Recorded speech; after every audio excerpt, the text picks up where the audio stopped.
The first reports came from a rancher in Colorado. His voice shook as he spoke to the local sheriff, describing black insect-like machines hovering over his cattle under the cover of night. Silent, fast, and unnatural, the machines moved with a precision that seemed almost deliberate, tracing patterns across his fields before disappearing into the starry sky. By the time the sheriff arrived, the only evidence was a series of circular burn marks on the ground, as though something impossibly hot had brushed against the earth. The cattle, dead. Their bodies were untouched but lifeless, eyes wide and staring as if they'd seen something beyond comprehension. It wasn't long before sightings spread across the state. Farmers, hikers, and even commercial airline pilots reported similar encounters. At first, they were dismissed as drones, perhaps military experiments, the kind of thing that couldn't officially exist. But the sheer volume of sightings, coupled with the eerie similarities in detail, quickly captured national attention. News channels dubbed them the Silent Swarm, while conspiracy forums exploded with theories ranging from government black ops to extraterrestrial surveillance. The turning point came on a sweltering July night in Greeley, Colorado. A grainy home video surfaced, shot by a teenager sneaking out of his house to stargaze. In the video, a swarm of the black machines could be seen moving in perfect synchronization across the night sky, forming geometric shapes that pulsed with faint, unnatural light. The footage ended abruptly as the camera jerked downward, the sound of the teenager's panicked breathing overtaken by a rising hum, deep and resonant, that seemed to vibrate through the air. He was never seen again. That same night, the Pentagon activated a response team. Captain Emily Grayson watched the footage on repeat during her flight to Colorado.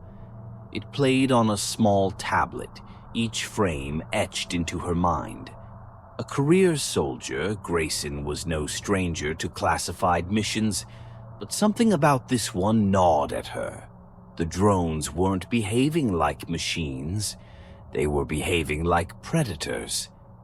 Sitting across from her in the cramped transport was Dr. Ben Keller, the team's xenobiologist. His presence was a red flag in itself. Keller's work was niche, delving into theoretical studies of non-terrestrial ecosystems. It didn't escape Grayson that the government wouldn't have tapped him unless they suspected this was far beyond any earthly technology. "They're organic," Keller said, breaking the silence as the footage looped again. He tapped a frozen frame where one of the drones hovered close to the ground. "Look at the movement. See how it pivots, almost like it's sniffing. Machines don't move like that." "Sniffing?" Grayson repeated, her skepticism evident. "You're saying these things are alive?" "Alive might be a stretch," Keller admitted, "but they're definitely not just drones. They could be hybrids, part biological, part mechanical. We've theorized about biomachines for decades. It's efficient, adaptable." Grayson didn't reply, her gaze locked on the screen. The hum in the footage was faint but persistent, like a faraway storm gathering strength. She couldn't shake the feeling that it was watching them, even through the recording. The makeshift base of operations was set up in a stretch of wilderness near the town of Sterling, the epicenter of the sightings. Rows of camouflaged tents were flanked by towering floodlights that cast long, jagged shadows across the uneven ground. Grayson's team had arrived just in time for the evening sweep. a routine that had quickly become anything but. The first sign of the drones was the hum. It started low, almost imperceptible, but it grew steadily, vibrating through the air and setting teeth on edge. Grayson scanned the dark sky with her night vision scope, her breath steady but her pulse racing. The hum seemed to come from everywhere and nowhere all at once. "There," Keller whispered, pointing to the west. Through her scope, Grayson saw it, a single black drone hovering just above the treetops. Its surface gleamed faintly under the moonlight, and it moved with an unnatural grace, bobbing slightly as though it were alive. Another joined it, then another, until a dozen of them hovered in eerie formation, perfectly still. "They're mapping," Keller said, his voice tight. "Watch how they move." Before Grayson could respond, one of the soldiers on the perimeter fired a warning shot. The crack of the rifle shattered the tense silence, and in an instant the drones scattered. They moved faster than anything Grayson had ever seen, darting through the air like a school of fish reacting to a predator. Within seconds, they were gone, disappearing into the night as if they'd never been there. "Stand down," Grayson barked at the perimeter. "We don't know what we're dealing with yet." Her earpiece crackled. "Captain, we've got one down," a voice said. "It clipped a tree on its way out." Grayson and Keller rushed to the site. The fallen drone lay crumpled in the dirt, its sleek surface marred by scratches and a thin crack along its side. Up close, it looked even more alien. Grayson knelt beside it, running her gloved hand over the surface. It felt wrong, warm, almost like skin, with a texture that seemed to shift under her touch. "Careful," Keller warned, pulling a set of instruments from his pack. He cut into the drone's surface, and what spilled out wasn't wires or circuits. It was flesh. Tendrils of sinewy muscle twitched and writhed, coated in a viscous, iridescent fluid that glowed faintly under the floodlights. Grayson took a step back, her stomach churning. "What the hell is this thing?" "It's alive," Keller said, his voice barely a whisper. He prodded the exposed flesh, and the drone twitched violently, as though reacting to the intrusion. "It's alive, and it's still responding." The hum returned, faint at first but growing louder. Grayson's earpiece buzzed with static, drowning out the frantic voices of her team. She looked up, scanning the sky, and her heart sank. The drones were back, their numbers doubled. They hovered in perfect silence, their black forms blending into the night, but the hum betrayed their presence. It was deeper now, more resonant, as if it were probing, searching. "They know," Keller said, his face pale. "They know we've taken one." And then, as one, the swarm moved. The dissected drone lay on the steel table, its organic insides exposed to the harsh glare of the lab lights. The air in the makeshift facility was heavy, laden with the metallic tang of alien fluid. Dr. Ben Keller leaned over the drone, his gloved hands carefully peeling back a layer of sinewy tissue. The iridescent substance beneath pulsed faintly, as if alive. "This isn't a machine," Keller said, his voice breaking the tense silence. "It's not even a hybrid. This is a creature." Captain Emily Grayson stood a few feet away, her arms crossed tightly over her chest. Her eyes darted between the grotesque mass on the table and Keller's face. "It looks engineered," she said, her voice sharp but tinged with unease. "No way something like this evolved naturally." "Engineered, yes," Keller agreed, carefully extracting a thin black filament that snaked through the creature's body like a nerve. "But not by us. This is alien biology, biomechanics at a level we can't even begin to understand." He held up the filament, which writhed slightly in his grip. "See this? It's not just transmitting signals, it's alive. It's both nervous system and hardware." The room was silent except for the faint hum emanating from the dissected drone. Grayson shifted uncomfortably, glancing at the other members of the team. They stood at the edges of the lab, their faces pale and drawn, unwilling to approach the table. "What about the fluid?" Grayson asked, nodding toward the glowing substance oozing from the creature's body. It pooled on the table, thick and viscous, shimmering with a strange, unnatural light. "It's unlike anything I've ever seen," Keller admitted, his voice low. "It reacts to light and movement, almost as if it's aware of its surroundings. It's not just blood. It's an adaptive medium, a part of the organism's functionality." Grayson frowned, stepping closer. "You're saying this thing is more than just a drone?" Keller hesitated, then nodded.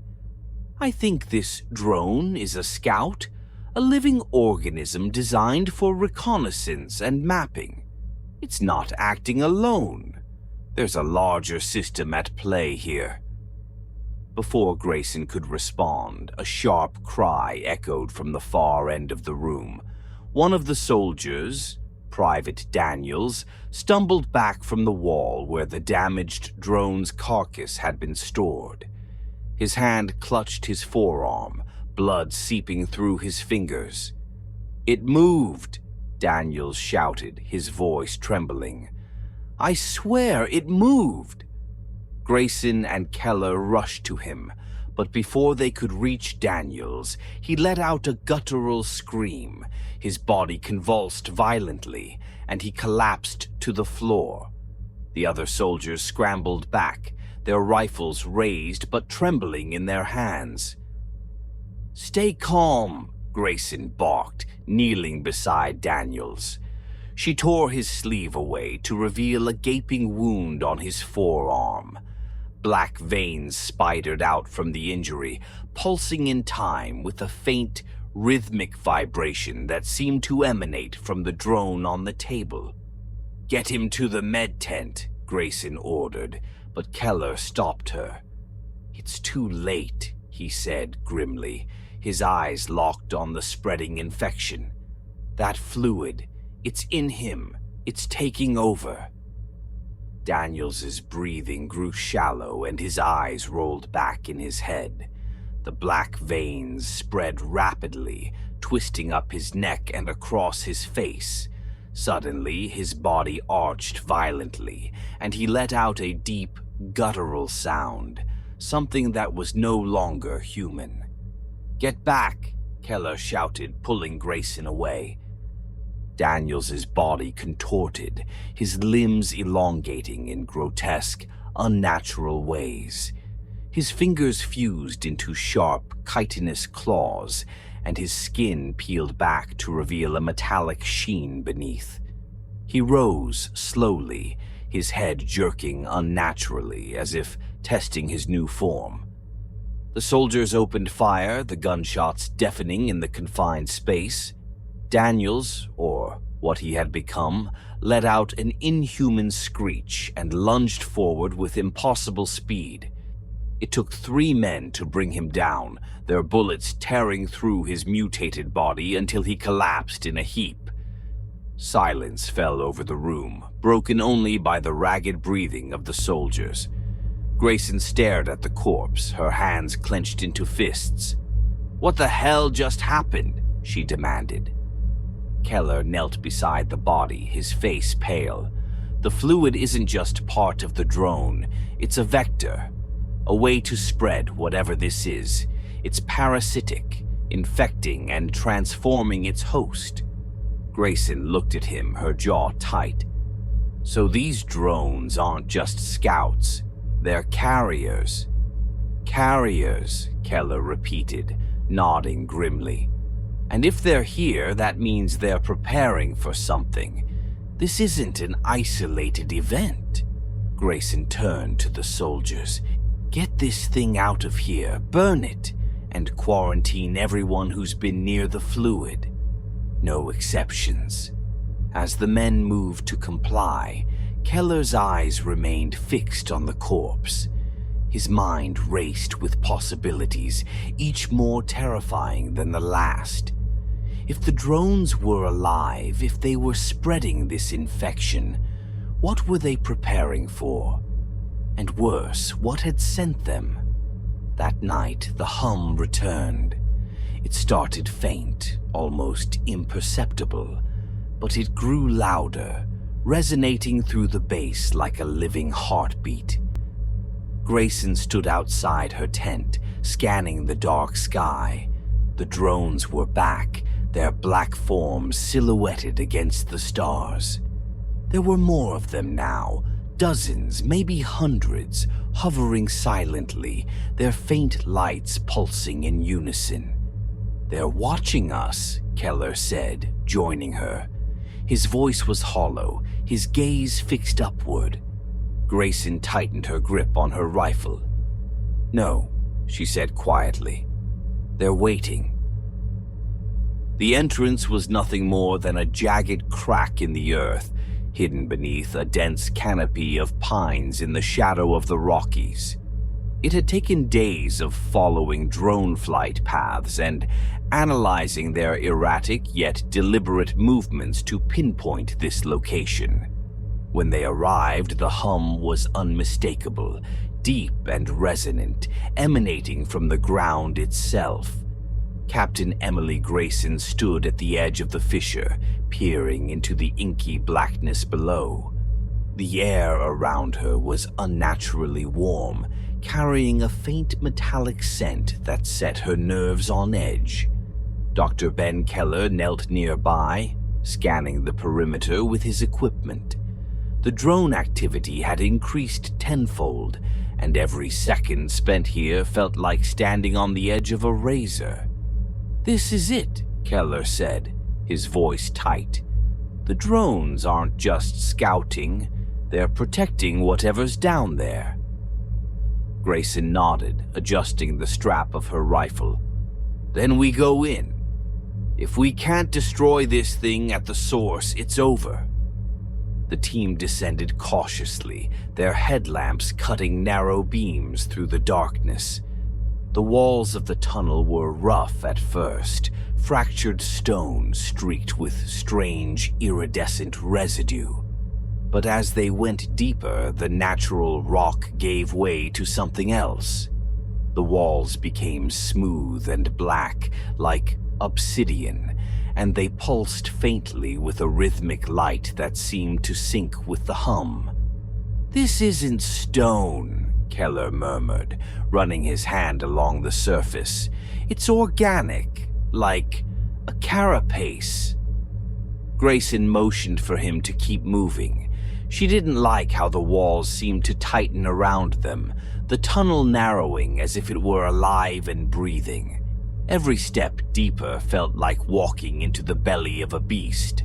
The first chamber they entered was vast, its ceiling disappearing into shadows. The floor was slick with a viscous substance that shimmered under their lights, and strange, spindly growths jutted up in irregular intervals. At the far end of the chamber, something large loomed, an amorphous, pulsating mass that seemed to writhe even as they approached. "What the hell is that?" one of the soldiers whispered, his voice trembling. Keller stepped closer, his flashlight illuminating the mass. "It's a cocoon," he said, his breath catching.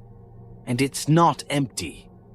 Grayson raised her hand, signaling the team to spread out. The cocoon was partially transparent, and through its slimy walls they could see shapes, twisted humanoid figures, their bodies contorted and fused with black chitinous growths. Their faces were frozen in agony, mouths open in silent screams. "Those are people," Keller said, his voice barely audible. "They're being repurposed." One of the soldiers retched, turning away. Grayson's stomach churned, but she forced herself to keep looking. The cocoon wasn't just a prison. It was a factory, transforming humans into something alien. The implications were horrifying. "We need to keep moving," she said, her voice hard. "If this is just the beginning, we have to find the source." The next tunnel was narrower, forcing them to move single file. The walls seemed to close in around them, and the hum grew louder, vibrating through their bones. When they emerged into the next chamber, they stopped cold. The hive was massive, sprawling in every direction, like a labyrinth of organic tunnels and chambers. The walls and floors pulsated with an eerie light, and the air was thick with the same viscous substance. Drones moved through the hive like worker bees, their movements precise and purposeful. Some carried strange, fleshy objects, while others tended to the walls, secreting the shimmering fluid to expand the structure. At the center of the hive was a towering structure that made Grayson's blood run cold. It was egg-shaped, its surface covered in pulsating veins that glowed faintly. The top of the structure quivered, and with each pulse a drone emerged, its sleek black form glistening with the viscous fluid before taking flight. "That's the source," Keller said, his voice trembling. "The Queen." Before anyone could respond, a shrill, piercing screech echoed through the hive.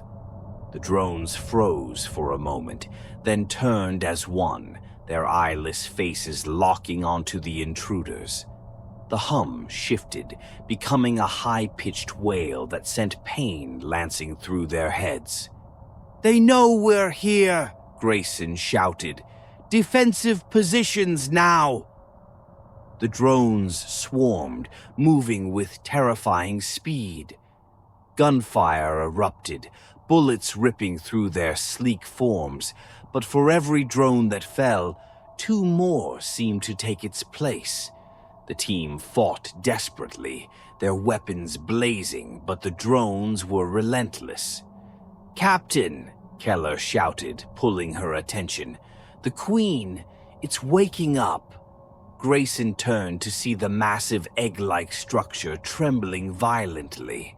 Cracks spiderwebbed across its surface, and a thick black fluid oozed from the fissures. From within, something moved, something enormous. "We need to blow this place," Grayson said, her voice steel. "Keller, set the charges. Everyone else, cover him." Keller scrambled to plant the explosives, his hands shaking as the drones pressed closer. The Queen began to emerge, her form grotesque and incomprehensibly large.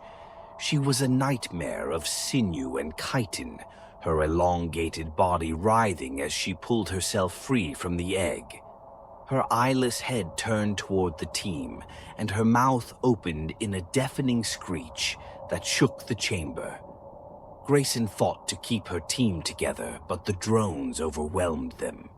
One by one, her soldiers fell, their screams cutting through the chaos. Keller finished setting the charges, but as he turned to run, a drone slashed across his back, sending him sprawling. "Go!" he shouted, his voice ragged. "I'll hold them off." Grayson hesitated for only a moment before nodding. She grabbed the detonator from Keller's pack and ran, firing her rifle as she retreated. The Queen's massive form loomed behind her, her screech reverberating through the hive as drones poured after Grayson. She made it to the tunnel's mouth, her breath ragged and her body screaming with exhaustion. Without looking back, she slammed her thumb on the detonator.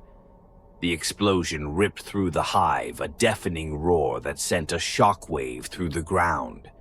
The tunnel collapsed behind her, sealing the horror within. For a moment, there was silence. Grayson collapsed to her knees, gasping for air. But as she looked up at the night sky, her relief was short-lived. The drones in the air didn't falter. Instead, they hovered in eerie silence, their hum shifting into a low, ominous tone.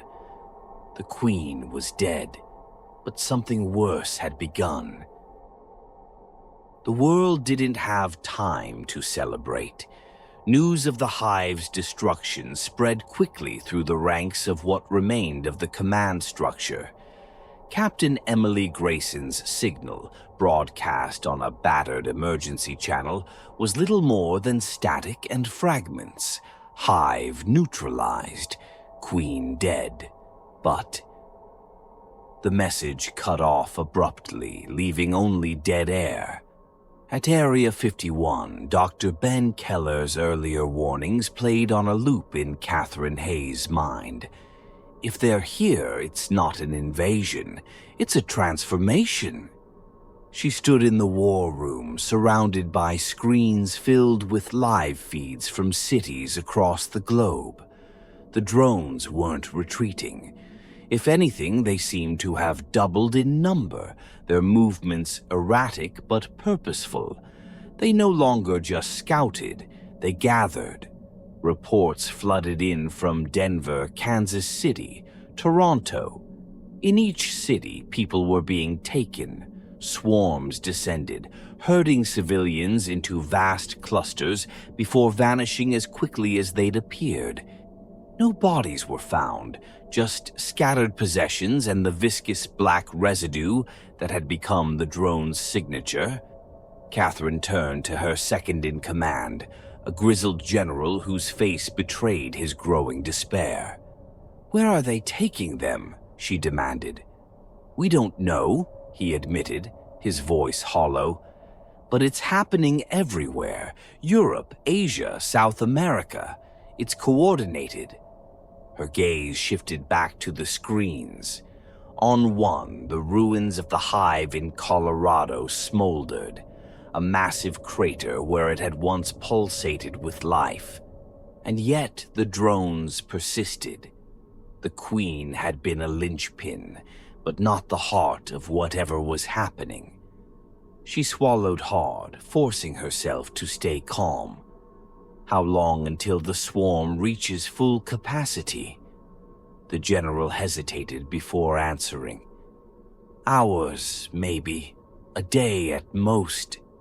In the wreckage of the hive, Grayson pushed herself to her feet. Blood dripped from a gash on her forehead, and her entire body ached from the blast's shockwave. Dust and debris clogged the air, making it difficult to breathe. The faint glow of dawn filtered through the collapsed tunnel's opening, casting long shadows across the broken landscape. She reached for her comms unit, praying it still worked. "Command, this is Captain Grayson. Hive is down, but the drones..." She trailed off, her voice faltering. The hum was louder now, more pervasive. She turned toward the horizon and saw them, hundreds, no, thousands of drones silhouetted against the rising sun. They hovered in perfect synchronization, their black forms blotting out the light like a storm cloud. Grayson knew, deep in her gut, that killing the Queen had done nothing to stop the invasion. It had only accelerated the next phase. In Washington, D.C., Catherine stared at the latest feed coming in from the Rockies. The drones were converging on the site of the destroyed hive. Keller's voice echoed in her memory. It's not just an invasion, it's a transformation. She turned to the analysts, her voice sharp. What's the pattern? What are they doing? A young technician hesitated before answering. They're building something. Whatever they're transporting, it's coalescing into structures, towers, massive organic towers. Towers for what? Catherine demanded. To finish the job, Keller's voice said from behind her. She turned sharply. Keller, gaunt and pale, stood in the doorway. He looked like a ghost, his eyes bloodshot and rimmed with exhaustion.